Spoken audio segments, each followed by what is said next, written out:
Foundations of Amateur Radio. Recently I saw a social media post featuring a screenshot of some random website with pretty charts and indicators describing current HF propagation. Aside from lacking a date, it helpfully included notations like solar storm imminent and band closed. It made me wonder, not for the first time, what the reliability of this type of notification is. Does it actually indicate what you might expect when you get on air to make noise? Is it globally relevant? Is the data valid or real-time?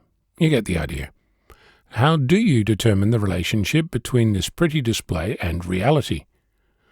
Immediately, the WSPR or Weak Signal Propagation Reporter database came to mind.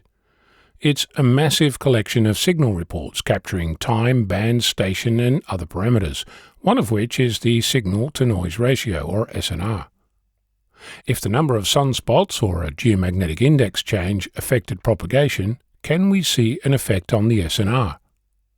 Although there's close on 1 million records per day, I'll note in advance that my current approach of taking a daily average across all reports on a specific band completely ignores the number of reports, the types and direction of antennas, the distance between stations, transmitter power, local noise, or any number of other variables. Using the online wspr.live database, looking only at 2024, I linked the daily recorded WSPR SNR average per band to the sunspot numbers and geomagnetic index, and immediately ran into problems. For starters, the daily sunspot number, or SSN, from the Royal Observatory in Belgium does not appear to be complete. I'm not yet sure why. For example, there's only 288 days of SSN data in 2024. Does this mean that the observers were on holiday on the other 78 days, or was the SSN zero? Curiously, there's 60 days where there's more than one recording, and as a bonus on New Year's Eve 2024, there's 3 recordings, all with the same timestamp, midnight, with 181, 194 and 194 sunspots. So I took the daily average. Also, I ignored the time zone since that's not apparent.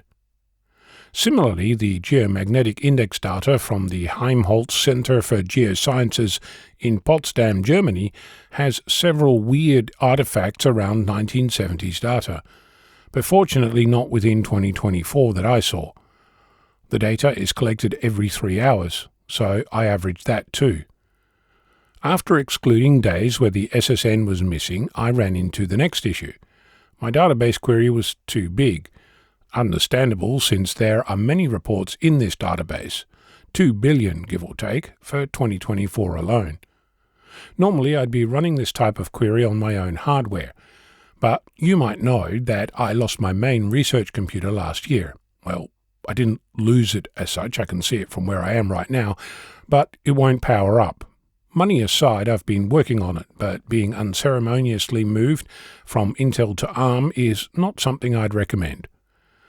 I created a script that extracted the data, 1 day at a time, with 30 seconds between each query. 3 hours later, I had preliminary numbers. The result was 6,239 records across 116 bands, which of course should immediately spark interest since we don't really have that many bands. I sorted the output by the number of reports per band and discovered that the maximum number of days per band was 276. This in turn should surprise you, since there's 365 days in a year. Well, technically a smidge more, but for now 365 is fine, not to mention that 2024 was a leap year. So what happened to the other 90 days? We know that 78 are missing because the SSN wasn't in the database, but the other 12 days? I'm going to ignore that too. I removed all the bands that had less than 276 reports per day, leaving 17 bands, including the well-known 13 MHz band. The what? Yeah, there's a few others like that. I removed the obvious weird band, but what's the 430 MHz band when the 70 cm band in WSPR is defined as 432 MHz? I manually created 15 charts plotting dates against SNR, SSN, KP and AP indices. Remember, this is a daily average of each of these, just to get a handle on what I'm looking at. Immediately, several things become apparent. There are plenty of bands where the relationship between the average SNR and the other influences appear to be negligible. We can see the average SNR move up and down across the year, following the seasons, which raises a specific question.